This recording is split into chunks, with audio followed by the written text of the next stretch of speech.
គ្រូជំរាបសួរពុកម៉ែបងប្អូនទាំងអស់គ្នាវីដេអូមួយនេះខ្ញុំនឹងចែកម្លែកបងប្អូនទាំងអស់គ្នាពីរបៀបកែពណ៌សក់ឬក៏កែម៉ូដសក់តាមទម្រង់មុខរបស់យើងថាម៉ូដសក់មួយណាដែលត្រូវជាមួយនឹងទម្រង់មុខរបស់យើងមើលទៅស្អាតអញ្ចឹងណាបងប្អូនទាំងអស់គ្នាបាទនៅក្នុងនោះគឺយើងប្រើទៅលើ Gemini បាទ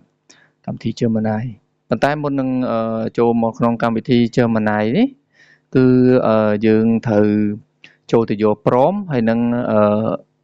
រូបថតដែលយើងចង់កែបាទអញ្ចឹងឥឡូវខ្ញុំចូលទៅក្នុង Telegram សិន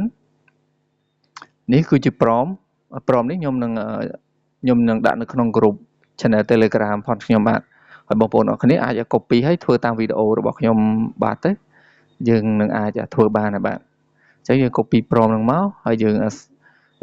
ជ្រើសរើសរូបថតផងយើងដែលយើងចង់កែបងប្អូនអរគ្នាអូខេរួចរាល់អញ្ចឹងយើងចូលទៅក្នុងកម្មវិធី Gemini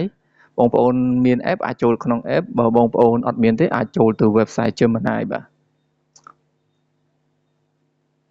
ពេលមកដល់ចំណុចនេះបងប្អូនទាំងអស់គ្នាត្រូវ select នៅខាងលើគេនេះកន្លែងcreate image នេះយើងចុច create image មក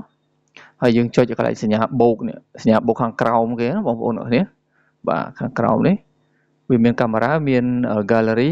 អញ្ចឹងយើងយក gallery មក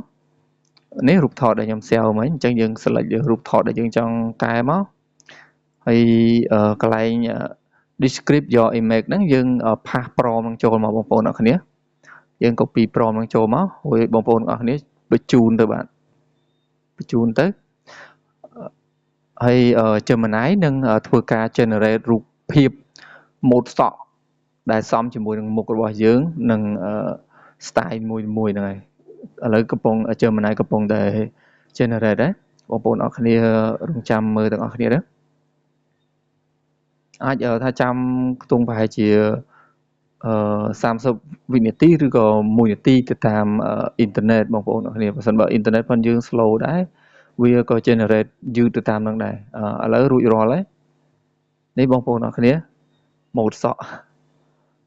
ដែល Gemini generate មកឲ្យយើងថាមុខរបស់យើងស៊ីនឹងម៉ូដសក់មួយណាបងប្អូនមើលទៅមួយណាដែលស្អាតអញ្ចឹងយើងធ្វើការ sell មកនេះបងប្អូនអរគ្នា sell ញ៉ាព្រួញបាញ់ចូលក្រមនេះអញ្ចឹងបងប្អូនអាចយកទៅធ្វើបានតាមវីដេអូមួយនេះអរគុណច្រើនបងប្អូនអរគ្នា